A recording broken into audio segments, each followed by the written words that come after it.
Okay, you've set the world alight, Dr. William Makis.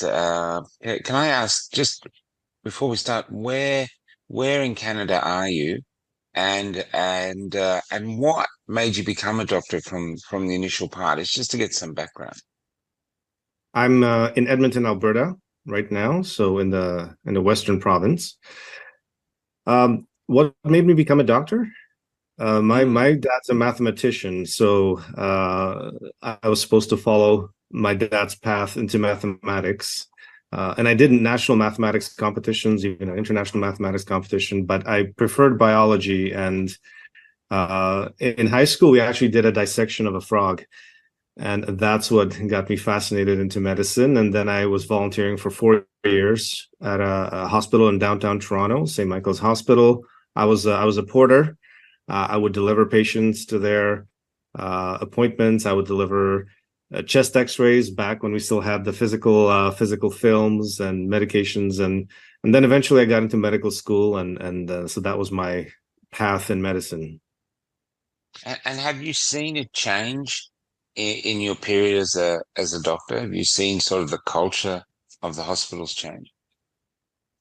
Well, the culture of medical schools has changed, and the culture of medicine in general has changed. I think at the time when I was getting into medicine, which was 2001, 2001 to 2005, I was in medical school.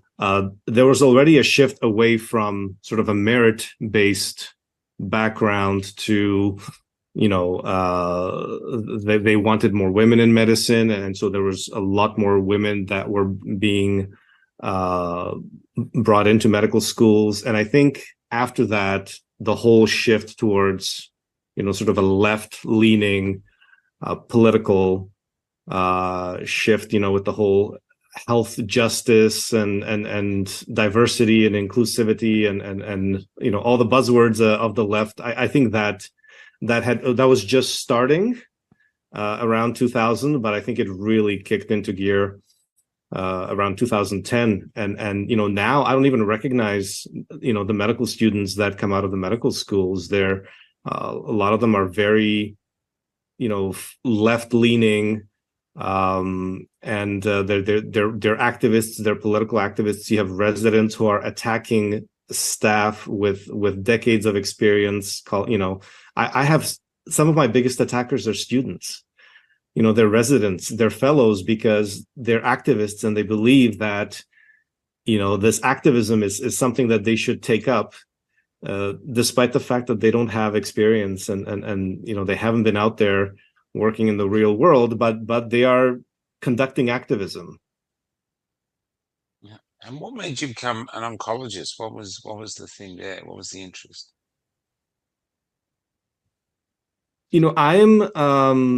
I enjoy patterns, and I found myself, and I enjoy a lot of mathematics and physics, and so radiology, and specifically nuclear radiology oncology, working with radiation was something that really fascinated me in medical school. And so I found myself going into that field. And so I trained as a nuclear medicine radiologist and oncologist. And my practice initially, I had a general practice in a very small town in Manitoba in Canada. For a couple of years, I built up a nuclear medicine department. I was doing a lot of cardiac stress tests. I was doing a lot of bone density scans, bone scans, diagnosing arthritis, diagnosing heart disease, thyroid disease. And then I moved to Edmonton, Alberta to work at a large cancer center. And then my practice shifted purely to oncology. Now, the thing that we reached out to you is we saw the post where you were talking about the rise in peculiar cancers that were sort of. Can you talk about that and how as a doctor you're looking at this, going, what's going on here?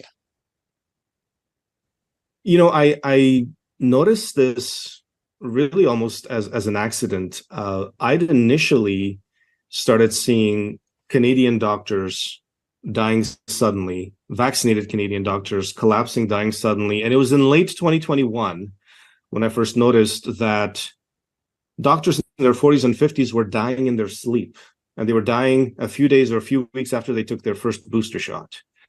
And if that's not a red flag for somebody, I don't know what is, because dying in your sleep, especially if you have no known health conditions, no known medical history, that is a huge red flag. People generally don't die in their sleep, especially young people in their 40s and 50s. And that got me on the journey of tracking sudden and unexpected deaths of Canadian doctors. Unfortunately, I was kicked out of Twitter. I was actually censored and banned off Twitter when I started raising concerns about COVID vaccines in kids 5 to 11 years old, because I had seen that parents didn't stand up to the vaccine rollout in kids 12 to 19. In Canada, parents just rolled over and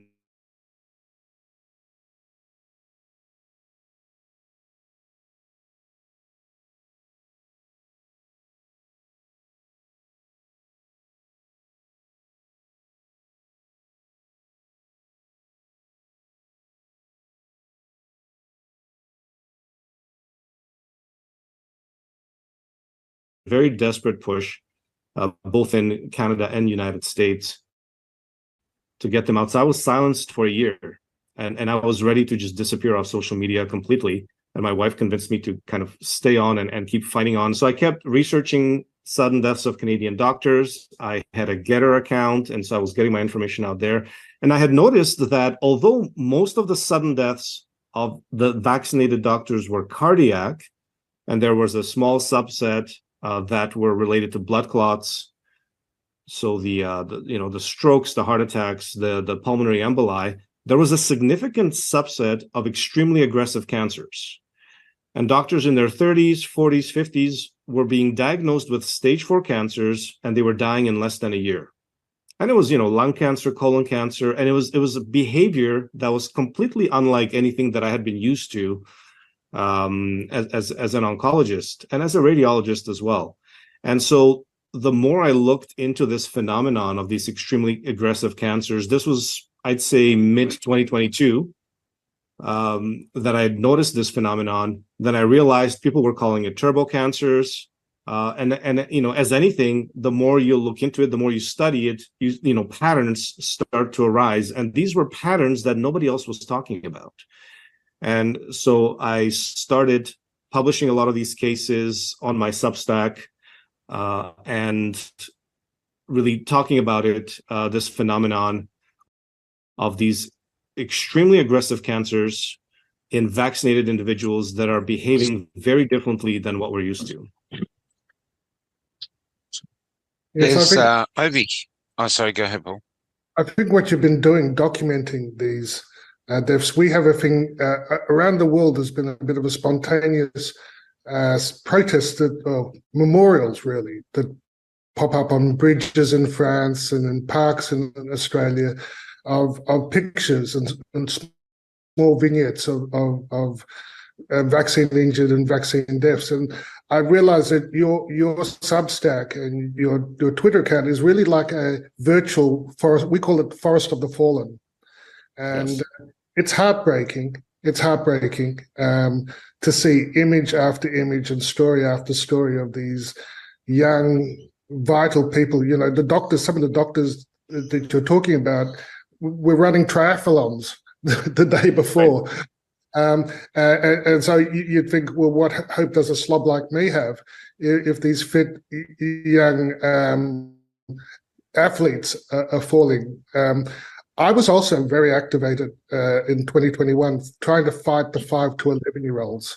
I actually tweeted our health minister in August, and with the infection fatality rate for COVID, on the day the 24,000 school kids were being herded to get the synthetic gene shots. And I said, look, if you multiply that by the infection fatality rate, you expect 0 kids in this age group to die from COVID. So if there's even one death among the 24,000, you have a signal of harm, and you should be looking for this. And if you're not, you will be culpable. 2 hours later, the medical council ordered immediate suspension hearings for public protection. What happened next was that I sued them in the Supreme Court, and they had a change of heart and dropped the suspension. But it was obvious to me that there was like almost a 1,000-fold difference between the octogenarian, nonagenarian, and the young teenager in terms of risk, and yet they were treating them all the same, But your work has been very important. It is heartbreaking. It's like a virtual forest of the fallen. But I notice you've also been involved in some very important research. I noticed the Hulsh. I believe you were one of the authors on the Hulsher paper or the autopsy paper. Is that right? Yes. And it's very hard because I've had my license taken hostage. I am being brought to courts on a routine basis. So any research that I do and I participating, I tell my wife it's like I have two hands tied behind my back and a blindfold on and a gun pointed to my head. It's doing research under these conditions, it's extremely difficult. Now, I've been fortunate to be able to collaborate with Dr. Peter McCullough and some of the other authors on that paper. We work together at the Wellness Company as well, and so I've had some opportunities to conduct peer-reviewed research, but it's been extremely limited and extremely difficult because I've been locked out of my office. I'm not permitted to diagnose or treat cancer patients. I'm constantly being threatened by lawyers from either Alberta Health Services or the College of Physicians and Surgeons of Alberta. So it's an extremely difficult situation to be in. And on top of that, anyone who tries to do this kind of research in Canada, any doctor is going to have their license stripped from them. They're going to have their hospital privileges canceled. They're going to have their job. They're going to be fired from their job. And so the crackdown on dissident doctors, especially in Canada, is very extreme. Yes, How do they justify it? I mean, how do they, why aren't the people rising up and going, hey, what are you doing? This doctor's researching why all these people are suddenly dying and you're shutting him down. Aren't the people or members of other doctors coming up and backing you up saying, no, this is important work? Or are they all just staying silent? So the way the colleges justify it is they'll just put it under this broad label of unprofessional conduct. And again,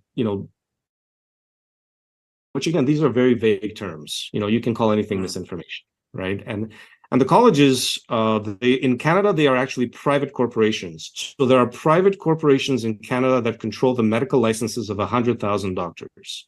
These private corporations are run by corrupt lawyers and corrupt health bureaucrats, none of whom are elected, none of whom are being supervised by the provincial governments.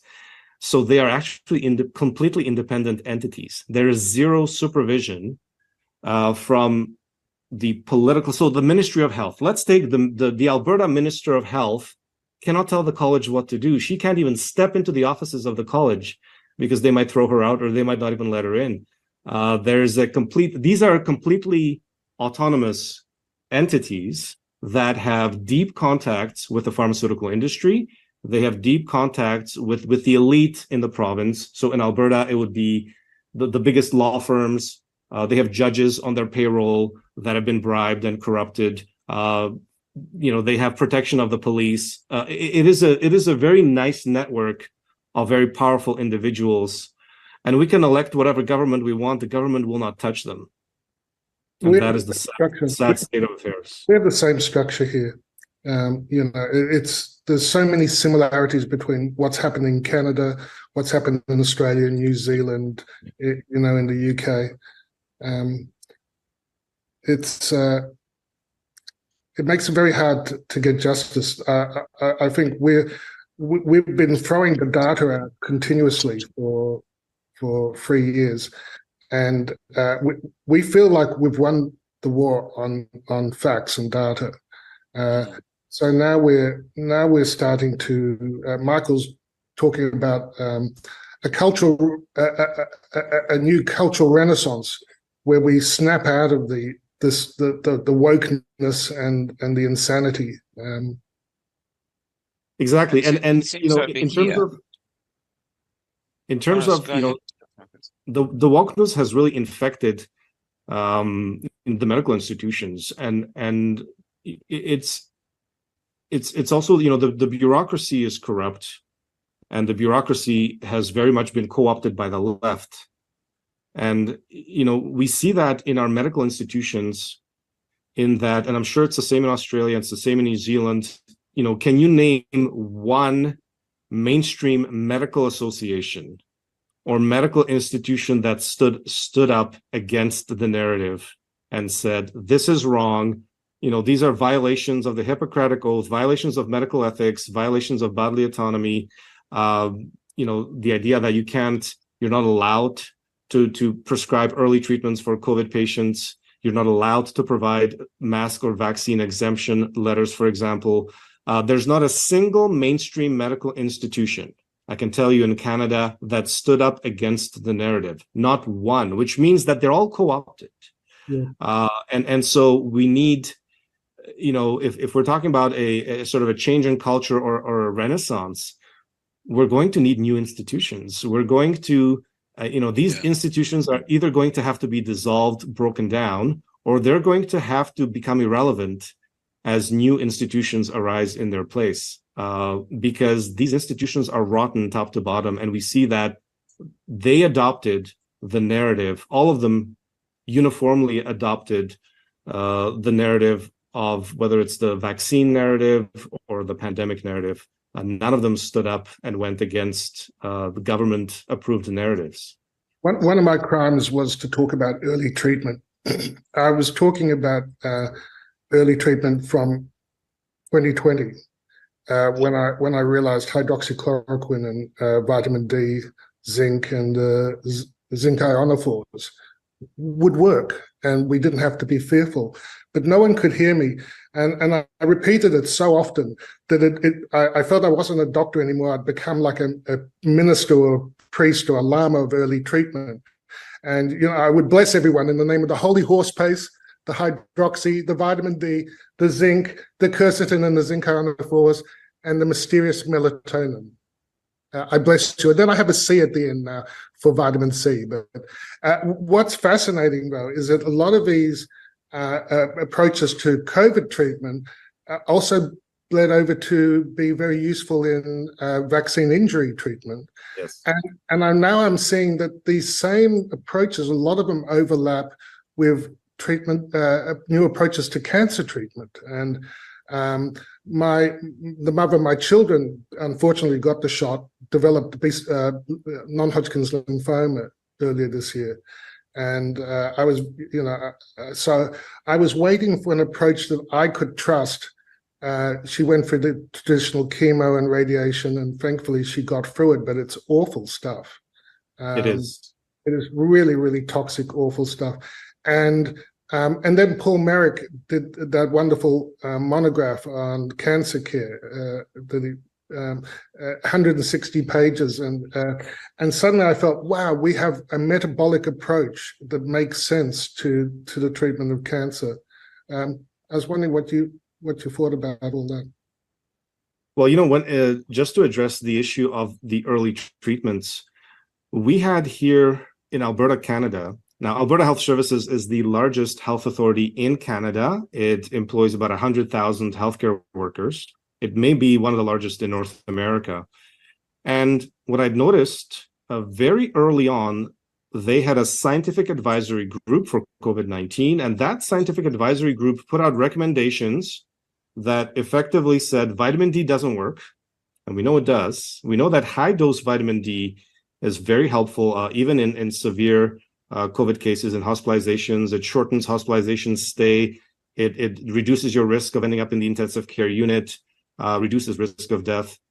And they smeared vitamin D. They said it doesn't work as a prophylactic. It doesn't work for treatment of COVID-19. They smeared hydroxychloroquine and they smeared ivermectin.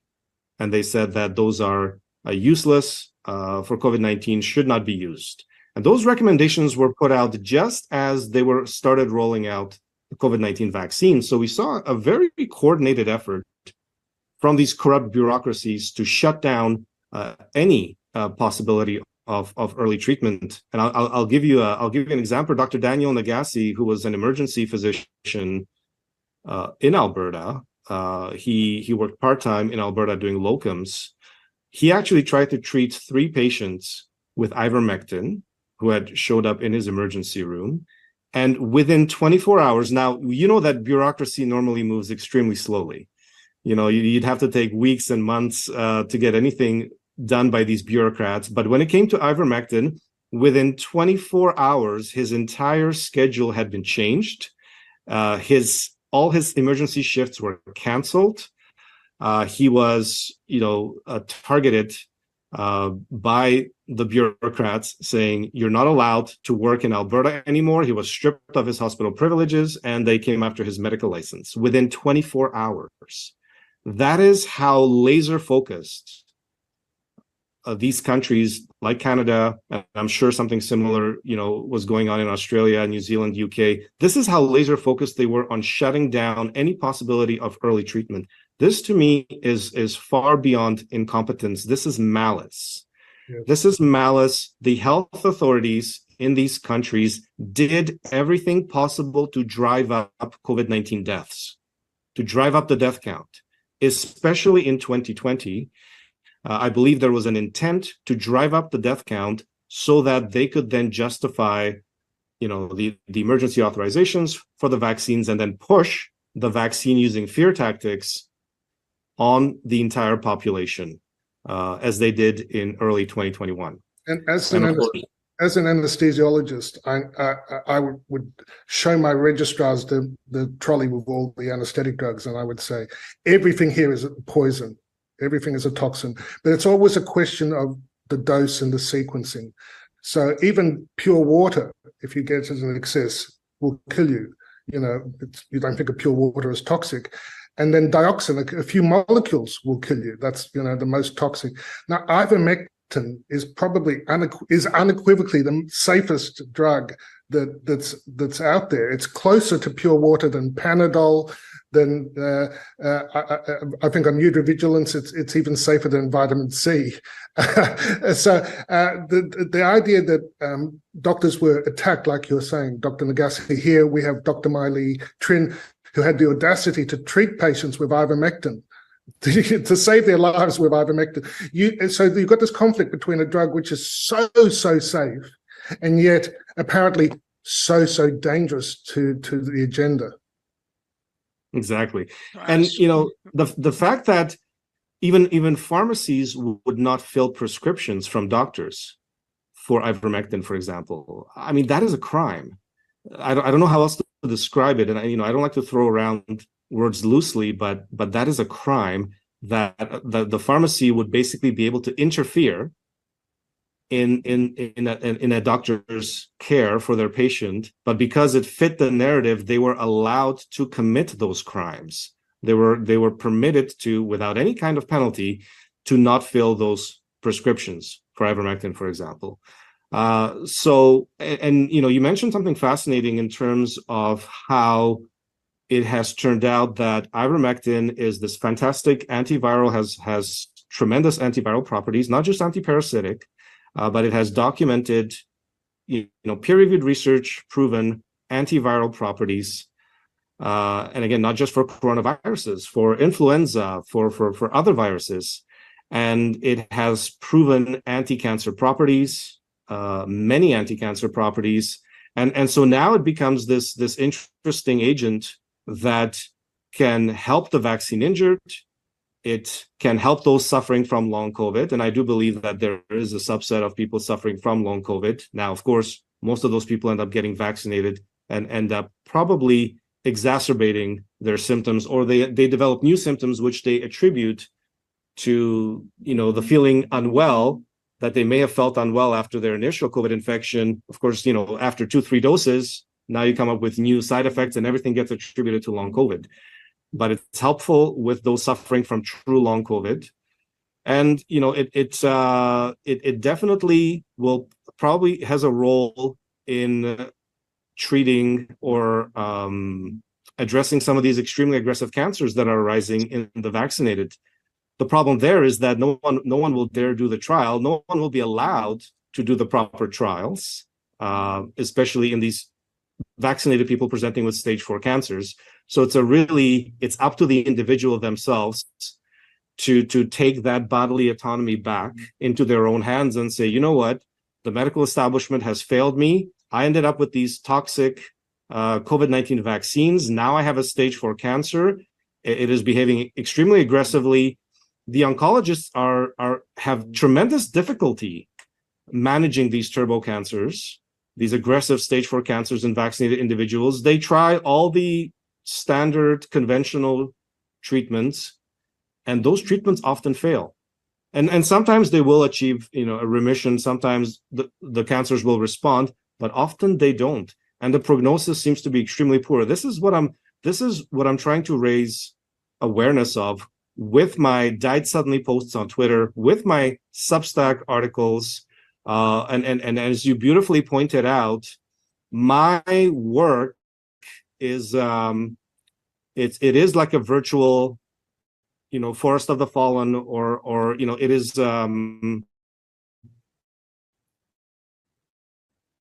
is almost like a snapshot of the clinical damage that is happening in the broader population. And that is what, this big pharma cartel does not want. Articles they can dismiss, like, for example, our autopsy article has been rejected over a dozen times because they can just, not allow autopsy evidence of sudden deaths in COVID vaccinated people. They cannot allow it to be published. And so we're facing rejection after rejection after rejection with usually no explanation. They'll just say, well, this is not something that we want to even consider publishing. So they can tamper with and mess around with the research, but when it comes to the actual clinical cases, they don't want people to see these cases. And that is why I think it's so important to put these cases front and center and show this is the damage that people are suffering. Can I ask, what are some of how young are you seeing the cancers in people, and how aggressive are they in the young people you're seeing? So it varies with the cancer type. The youngest ones are going to be the lymphomas, leukemias. The youngest that I've seen where I had confirmation that they took the vaccine and several months later developed a cancer was 12 years old. That is the youngest that I've seen, was 12 years old, and this was actually a brain cancer, a high-grade glioblastoma, brain cancer that developed about 4 months after a first Moderna shot in a 12-year-old boy in the Philippines. You will see the leukemias and lymphomas typically in the late teens, and of course in the 20s and 30s. The leukemias, some of them seem to be extremely aggressive. In terms of diagnosis to death, it's a matter of weeks, days, sometimes even hours. For a layperson, I mean, I know you're an oncologist, but for a layperson, leukemia that is that aggressive and can take someone out that quickly, that's unusual. It is unusual. Yes, I mean you would expect a better prognosis than that. That is the feature of all of these turbo cancers, is that they seem to be on an accelerated course. Same thing with the lymphomas. The lymphomas usually typically respond very well to chemotherapy. Now you will have your subsets of lymphomas that are very aggressive that will not be as responsive to chemo, but generally speaking, lymphomas respond very well. A lot of them tend to have excellent long-term prognosis. The ones after vaccination, a lot of them don't seem to be responding to chemotherapy, and they seem to be having a much worse prognosis. So leukemias, lymphomas for the young people, the teenagers, people in their 20s, then and also the brain cancers, the glioblastomas, also very young. Then as you move into the 20s and 30s, you start to see breast cancers, but breast cancers presenting at stage 4. which for women in their 20s is virtually unheard of. When we used to see women in their 30s presenting with stage 4 breast cancer, it's a genetic, it's a genetic familial, issue, a genetic mutation. Women in their 20s presenting at stage 4, and I have many of them. I have many examples. You should see maybe 1 or 2 cases, every few years. I can give you 20 cases, 30 cases, 50 cases, in a matter of hours, just searching on social media. Breast cancers, colon cancers, lung cancers, all presenting at stage 4 in young people in their 20s, 30s. Now, it does happen in older people as well. So there are people in their 40s, 50s, 60s presenting with these extremely aggressive cancers. And what they're told by their oncologists, it's funny because there's a very serious disconnect in terms of when the oncologist initially assesses this cancer with all the appropriate imaging and so on, and they'll give the patient a prognosis. And they'll say, okay, well, you have a prognosis of 3 to 5 years, or what have you, and then the person dies after 2-3 months or after 6 months. There's a huge disconnect in how the oncologists are evaluating these cancers initially and how the patient ends up actually the course that they end up following, which is very accelerated with an extremely poor prognosis, much poorer than what the oncologists will tell them. Also, when the oncologists are preparing to do, let's say, surgical excision, and they've done initial imaging and they think that they can get the tumor out because it hasn't spread, they do the surgery, they repeat imaging, and they find spread. Very often they will find it has already spread to local lymph nodes, or it may have spread distally. So again, they misread the behavior of these cancers, and you find that they're constantly chasing their tail with this management. They're constantly having to readjust how they are managing these cancers because they either grow more rapidly than they expect, or they spread much more aggressively than they would expect. When I sat in on my ex's first oncology appointment, I asked, is there anything else apart from the chemo and radiation that can be offered? Diet, nutrition, and I was told no, just the standard, none of that. And I was very disappointed, that there's no openness to things like correcting vitamin D deficiency. There's no openness to all the things that fenbendazole, forget it. Ivermectin, forget it.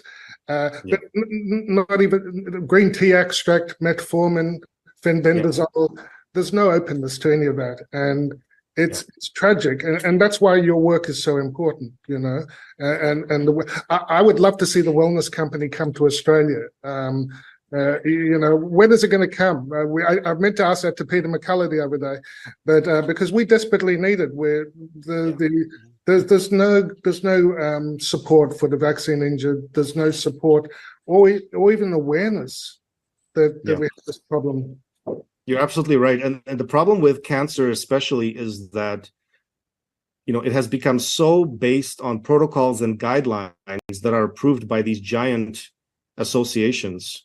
Cancer associations, that oncologists are not willing to steer away from these guidelines. And the guidelines will give you the standard chemotherapy, radiation regimens. You might have some approved immunotherapy treatments, but like you said, there'll be nothing about vitamin D, which vitamin D is crucial in addressing cancer, not just prevention, but also management. If you get your vitamin D levels up, there's actually protective effect when it comes to certain cancers like breast cancer, colon cancer. None of that is even looked at or addressed. This doesn't even come into the conversation. And what I find is people who've been vaccinated and they end up with these extremely aggressive stage 4 cancers, they go through the standard management, oncology management, and they quickly hit a dead end. And the oncologists say, well, we have nothing left to offer you. And I'm thinking, okay, you haven't suggested ivermectin. You haven't, like high-dose ivermectin. You haven't suggested fenbendazole or mebendazole You haven't suggested high-dose melatonin. You haven't suggested high-dose vitamin D. You haven't suggested vitamin C infusions. And there's certain kind of mushrooms that people can try. There's CBD oil. I mean, there are so many things that people can try that have shown effectiveness in either preclinical trials, in vitro or in vivo, or in early phase trials, and none of this is even considered. The oncologists will not even tell you that these are options for you to consider. They will just say, sorry, we have nothing left to offer you. What about intermittent fasting and ketogenesis? What about what's your view about the Warburg effect and it seems so many cancers do use glucose. Absolutely.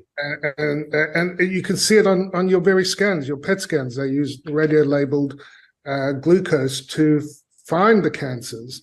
So it would make sense that if you have a diet, you try intermittent fasting, you get your control of your blood sugars with or without metformin, that it's going to be a benefit, but no one talks about it. Exactly. And that's the first thing I suggest to people is eliminate sugar from your diet. Go on some kind of a ketogenic diet. That is actually the first step. That is the first thing I would recommend to anyone with a cancer diagnosis. And you're absolutely right. I've done a lot of PET CT scans with radio-labeled glucose, fluorodeoxyglucose, and the vast majority of cancers light up like a Christmas tree because they love glucose, and they utilize glucose for growth. That is absolutely one of the key things. And again, but it never gets addressed in the oncology meetings, in your appointments. It's never brought up. A quick Nakahara about that. Just Nakahara. I'm from Melbourne. Sorry, Paul. I'm from Melbourne, and what we saw in Melbourne in the lockdowns and the shooting of people and protesters was like an apprenticeship in communism. And what happened in Melbourne and Australia now is Australia divided into two tribes. A small tribe of people who stubbornly refuse to give up the fact that 2 + 2 = 4, no matter what the government or the mainstream media says. And then this other tribe that now they say 2 + 2 = whatever the government tells us it equals. Now we've been watching Canada and we're seeing the same thing.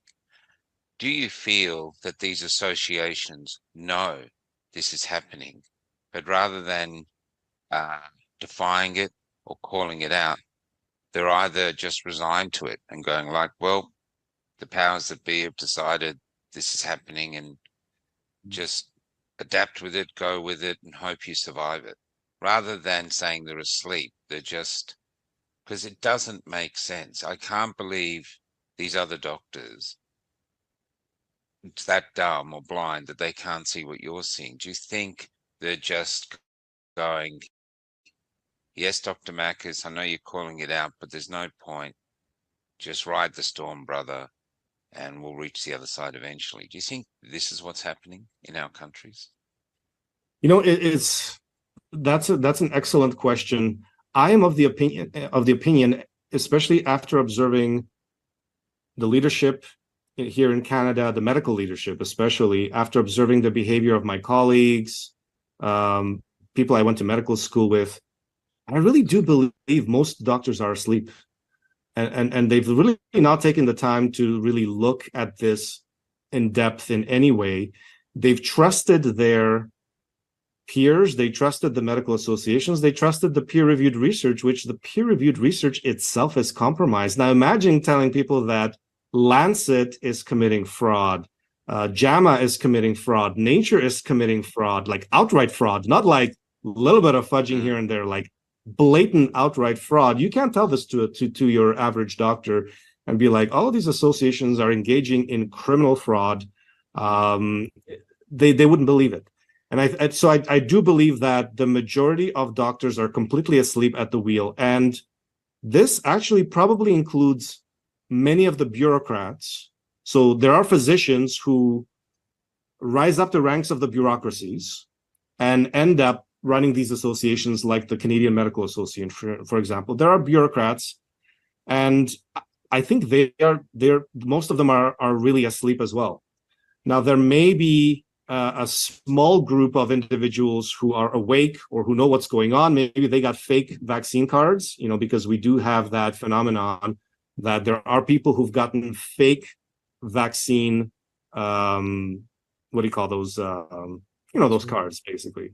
And so I believe there is a small subset of those. And then you're going to have another small subset of people who I think are awake to various degrees, but are just so afraid for their job and pay their mortgage payments, that they will not say anything. They will not rock the boat. But I am personally of the opinion, and I could be wrong, but in terms of from what I've observed, I actually do believe that the majority of doctors are completely asleep, and they wouldn't believe if you told them.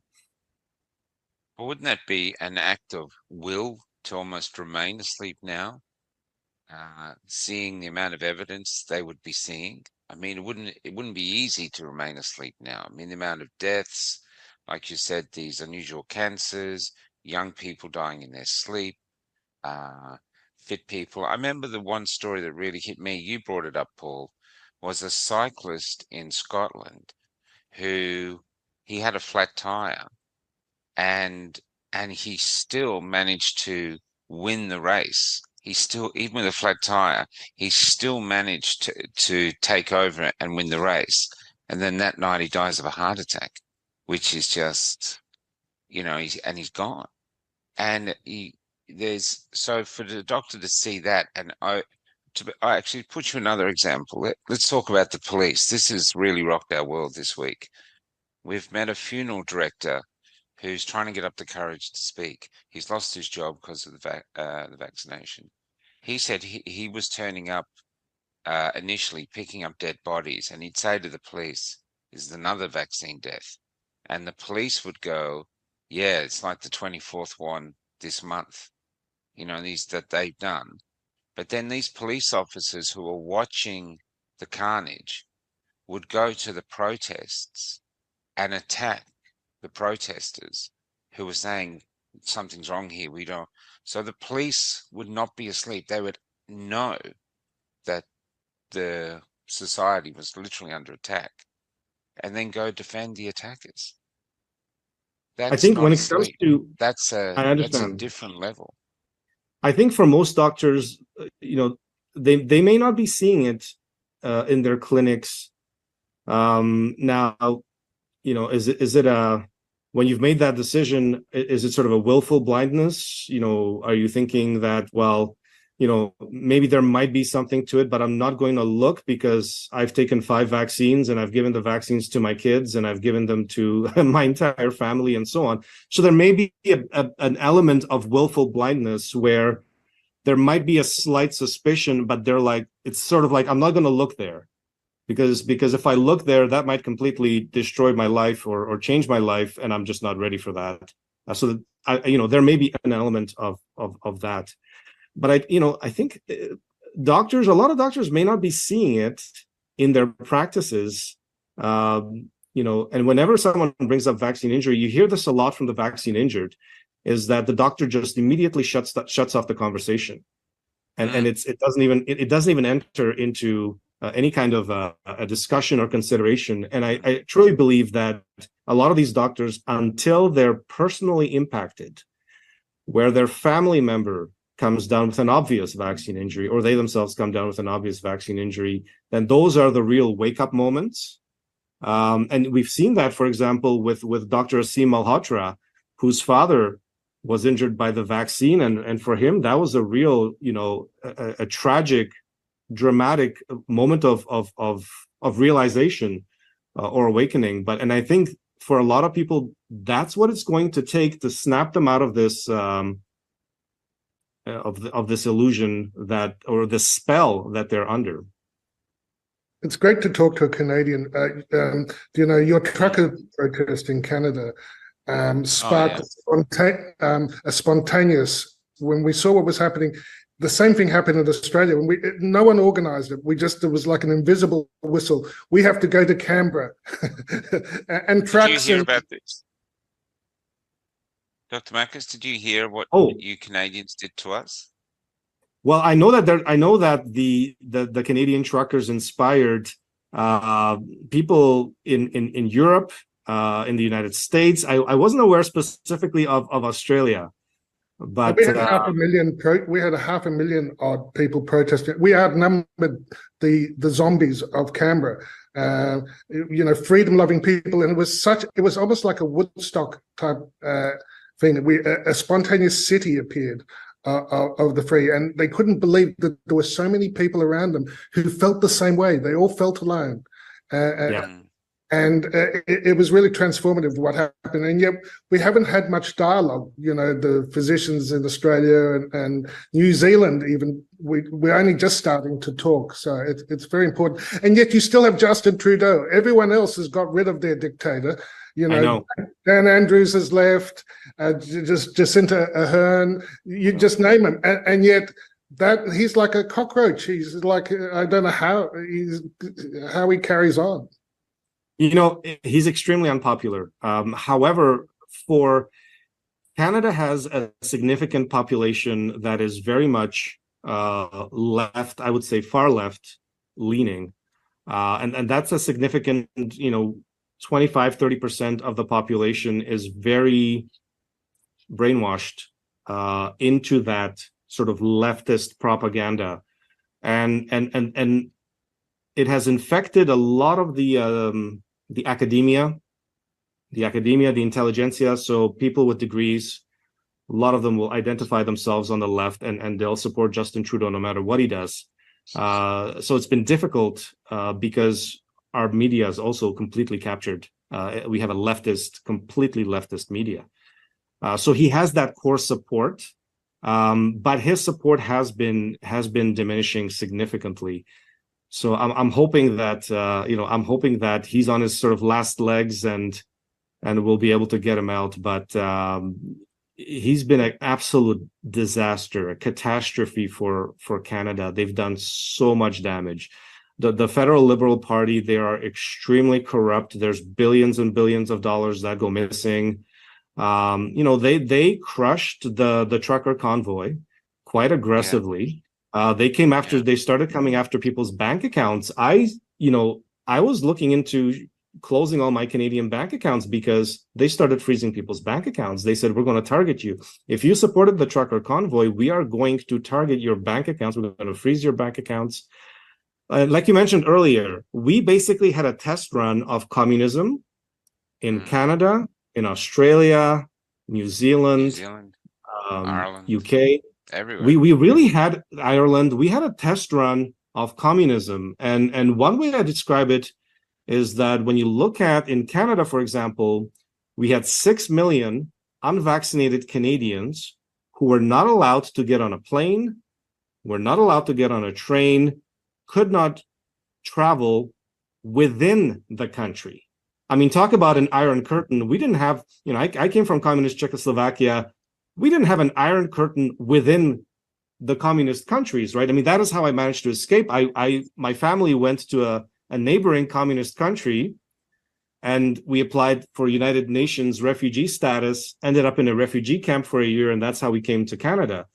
But speaking of the Iron Curtain, Canada experienced its own Iron Curtain within the borders. And of course, the US border was shut, so we couldn't flee. So, I used to joke to my wife, I said, we're going to have to hire some human traffickers to smuggle us across the border into the United States, because we're literally prisoners in our own country.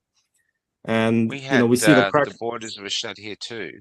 That when Paul was talking about Canberra, we had people come from all over Australia, including Western Australia, and they couldn't get back. They're actually refugee camps in these remote country towns of people that couldn't get back across their own border in Australia. Wow. I mean, it was that insane.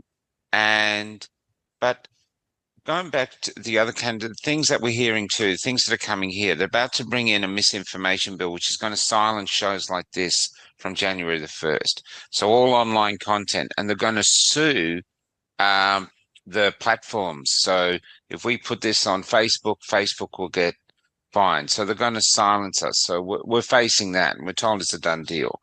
You apparently already have that in Canada. Yeah. And the other thing that we're facing now is people who are vaccine injured, who are ignored, are told they've got anxiety, are now going to Melbourne to euthanize themselves. This is people who are just giving in because it's too painful. But euthanasia is going rampant in your country, I believe. Is that true? I believe Canada is probably the #1 country in the world in terms of the looseness of the requirements that you have to meet to be approved for medical assistance in dying or euthanasia. I think we're leading the charge in the world in terms of who can get access to this. Now, I'll tell you something that's quite frightening that's been put on the table a couple of months ago by the federal Canadian government. There's a committee composed mostly of Liberal members of Parliament, but there's a couple of Conservative members of Parliament there as well. And they're proposing two additions to this medical assistance in dying. Number one is that minors, children, can have the final say in getting euthanized or medical assistance in dying without parental consent. What That's age? number one. There is no age cutoff. So what they do is they've introduced this concept for several years now called a mature minor. And a mature minor has no age cutoff. It is purely by the determination of the presiding doctor. So if you have a 10-year-old in front of you and you're a far left doctor and you say, well, this 10-year-old is very mature, this is a mature minor, then that 10-year-old child can make the final decision for medically assisted suicide without parental consent. This is what they've put on the table. They want this approved within the year. That's number one. Number two is they've now also proposed that people with any kind of mental health diagnosis or illness can agree to euthanasia if they have no other medical conditions. And so you can imagine how this could be potentially abused. You could say, well, I'm suffering from depression. Okay, we'll approve you for medical assistance in dying. Just like that, with no other medical conditions. And so the Trudeau government has put both of these recommendations on the table. They want this approved within the year. And so this is another broad expansion of the eligibility for this, euthanasia. It's dangerous. It's not what doctors do. Doctors don't take life, we're meant to preserve life. It's really distressing. And when they talk about mental health in children, and then I saw a paper where they were crowing that you could do MAID and then get the body on ice so it can be used as for organ donation. So you've got to wonder what are the conflicts of interest and motivations behind these protocols. Either way, we've had such a breach of ethics around COVID. But you mentioned informed consent. Myself and a couple of other people who were attacked in Australia, we set up a website called lighthousedeclaration.org. And the idea of the declaration was just, hang on, guys, let's just, rather than all the division, just let's talk about basic principles, that we should end the censorship of professionals, that we should end the coercion and return bodily autonomy as core principles. Informed consent, basic, still on our books as legal principles. And yet somehow our institutions have walked away from some of the core principles of our society. And the last part of the declaration is that we should get the globalists out of our healthcare and let doctors be doctors and decide what is best for the patient in front of them, rather than listening to some anonymous bureaucrat or protocol, because the protocols have been disastrous. And there's no accountability. If the AI says you've been diagnosed with a positive COVID test, we're not going to give you antibiotics. And then they go to get intubated, they get run deafening, also known as remdesivir, and they get the predictable hospital-acquired or post-viral pneumonia. And in previous years, we would have treated it, but this in the last few years, the protocols say no, and so it's a disaster. Just if we just return to some basic principles, basic ethical and moral principles, we would already be miles ahead of where we currently are. Well, one of the tragedies is that, as you mentioned, all of these ethical principles are still on the books. They're still, listed in the code of conduct of the various regulatory bodies, the medical colleges, but no one abides by them anymore. I think one of the tragedies of the COVID pandemic is we've lost all medical ethics that guided the profession over the last, since World War II. I think we've lost all of it. No one is abiding by these ethical principles anymore, especially if you are following a state-approved propaganda. So, for example, I'll give you an example. We had a doctor in Ontario who was giving COVID vaccines to 4-year-olds and 3-year-olds back when they were not approved in that age group, when it was only approved for ages 5 and plus. This doctor was giving hundreds of vaccine doses to 4-year-olds, 3-year-olds, 2-year-olds, whoever wanted to. And not only was he not sanctioned by the colleges for doing something illegal and unethical, but he was celebrated. He was celebrated in the mainstream media as a hero, and not so much as a complaint from the regulatory bodies, because he was enacting state-approved propaganda. And despite the fact that he was harming children, it didn't matter. He was allowed to do so because he was acting in service of the state.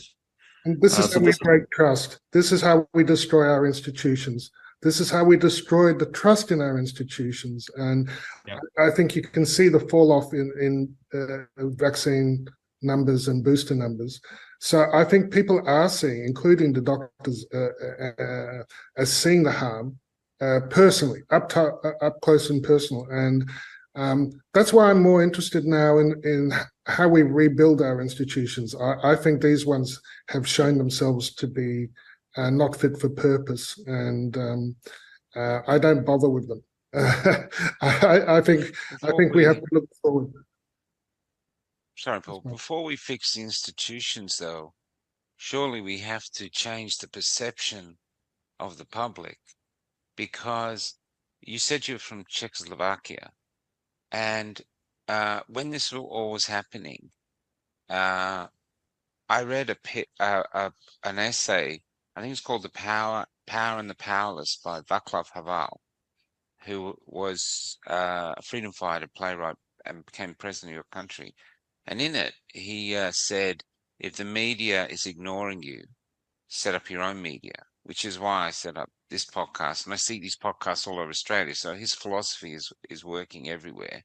And it must be powerful because they're silencing us all. So they realize we're a powerful force. But what he also said, and or I think I heard him say it, but I've interviewed people from all over the Iron Curtain everywhere. They all say you cannot comply your way out of this. In fact, they literally say it with tears. You can't do it. Do you think not just your doctors, but all the people working for the government, everyone is pushing it, are somehow trying to comply their way through it, thinking it will go? And you are simply going, you can't do it. It's over. You've got to stop. Because it's trying to understand why the survival instinct of humans isn't kicking in. Because they're being attacked. They're being killed. At some point, you would expect them to go, hey, whoa, what is going on here? But it's not happening. The parents of kids that die are not coming and ranting and raving.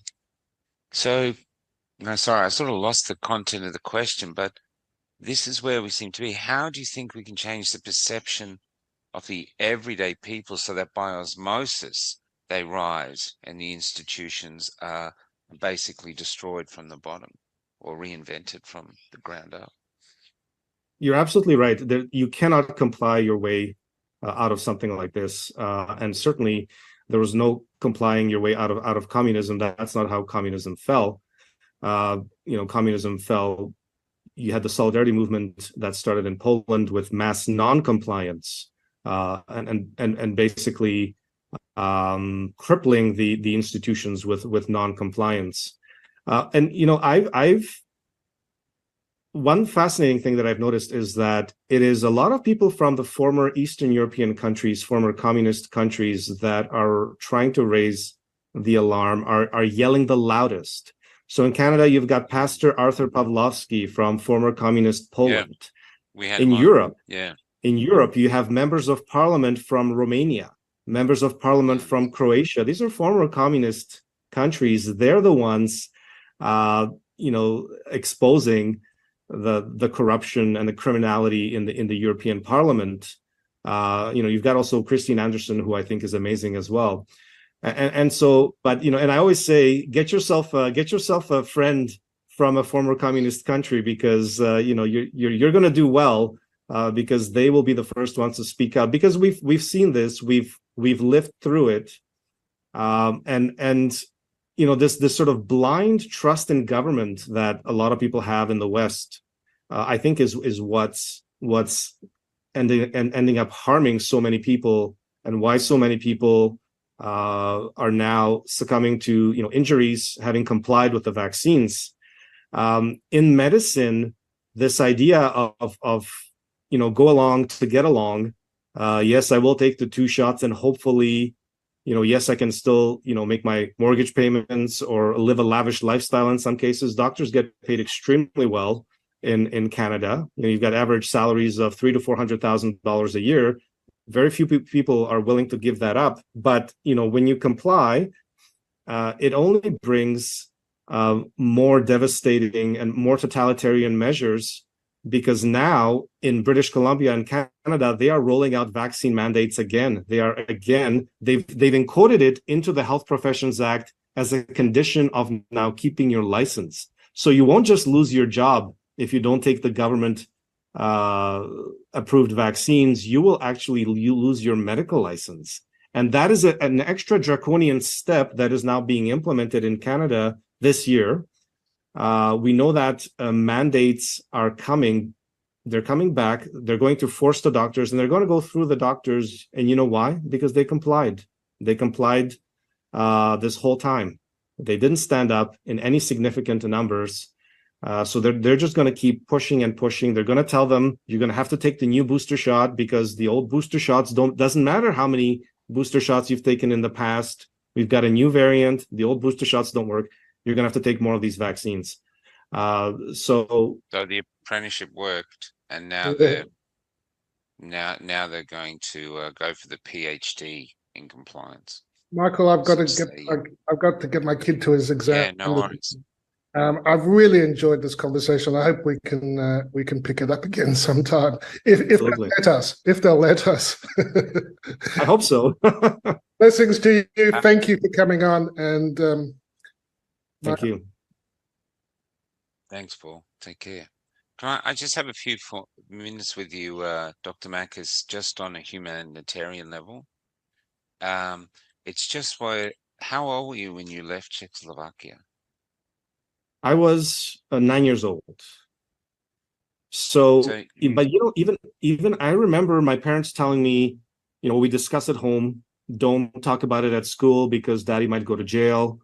I do remember standing in bread lines. I do remember I remember the empty shelves. But that was our normal. It was normal to have empty grocery shelves. It was normal for people, for the entire town, to line up when something came into stock, some basic thing that was difficult to get, toilet paper, toothpaste, you name it. People would line up around the block so that they could get their hands on, because they don't know when the next time they could get their hands on it. I remember the Iron Curtain. I remember the refugee camp that we had to stay in as we were trying to flee communism, and the idea that if we didn't make it out of the refugee camp, if for whatever reason we were sent back to Czechoslovakia, that my father would end up in jail. So, these are things that even as a kid, that sticks with you. How did you escape? Well, so it was interesting because you could travel to other communist countries. There was freedom of movement within the communist sphere. And so what people would do, Yugoslavia was one of these countries in the 1980s that was a bit more, it was trying to lean towards capitalism and was trying to sort of shift away from communism. And that was a place, I don't know how my parents found this out, but that was a place where you could apply for refugee status and they wouldn't send you back. They would put you in one of their refugee camps and they'll say, okay, take your shot and see if you can get a plane ticket and get approved. So what we would have to do is we would have to do interviews at embassies. So we would have to do interviews at the Canadian embassy or the Australian embassy or the US embassy. Those were the three countries that were taking refugees from those United Nations camps. And my parents just took their chances. Do you want to hear something astounding? We have people, because all I do is travel the country interviewing people about what's going on. We have people over here now who have no ancestry with Russia, who are emigrating to Russia for freedom. That's incredible. That just goes to show you that there's something really, really wrong. I've heard of people immigrating back, or I shouldn't say immigrating, leaving back from Canada back to their countries of origin, whether it's Poland or Croatia, Serbia, Russia. It's people are moving back. They're moving back. This is a different. They go back because they know, but this mob is these people now, teachers and stuff, are emigrating there. I mean, our website, our servers are in Russia because it protects our freedom of speech. I mean, really insane times. But the trouble it is really now, is incredible. you were in Czechoslovakia and you had the West to flee to for freedom. And I interviewed a Romanian woman the other day who their family escaped also, or her father escaped to Yugoslavia from Romania. But we have nowhere to go. I mean, I know you go to Russia, but Russia or Mexico is not going to take all of us. We have nowhere to go. There's literally, do you feel like humanity itself is facing this crisis, that humanity itself could be enslaved by this ideology where basically you switch off your survival instinct, you switch off your sense of right, or your basic sense of right and wrong, and just do whatever the government says and hope that they don't come after you? Well, I mean, we are definitely in that danger, and you're right. I mean, there really is nowhere to escape to, and that's why I really don't like to talk about something like Nuremberg trials or Nuremberg 2.0, because again, it's who are the allies, right? It's who are the powers that are going to save us. It's this pharmaceutical mafia, this big pharma cartel has infected the bureaucracies of all the major Western nations. So it's I think we have to fight for our countries. I love Canada. I'm a Canadian citizen. And I'm willing to fight for Canada.